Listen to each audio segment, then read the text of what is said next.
Pierre prit la parole. Vous savez ce qui s'est passé à travers tout le pays des Juifs, depuis les débuts en Galilée après le baptême proclamé par Jean.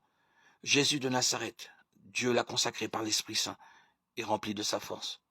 Là où il passait, il faisait le bien. Et il guérissait tous ceux qui étaient sous le pouvoir du démon, car Dieu était avec lui. Et nous sommes témoins de tout ce qu'il a fait dans le pays des Juifs et à Jérusalem. Ils l'ont fait mourir, en le pendant au bois du supplice. Et voici que Dieu l'a ressuscité le troisième jour.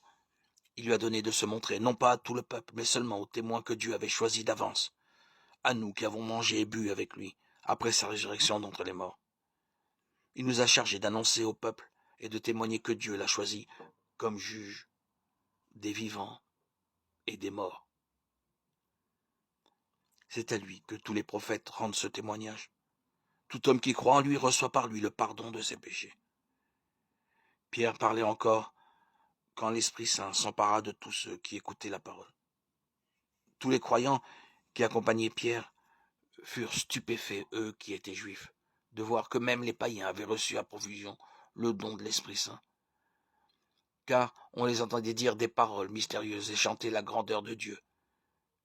Pierre dit alors, pourrait-on refuser l'eau du baptême à ces gens qui ont reçu l'Esprit Saint, tout comme nous? Et il donna l'ordre de les baptiser au nom de Jésus-Christ. Alors, ils lui demandèrent de rester quelques jours avec eux. Actes des apôtres 10, 37, 48.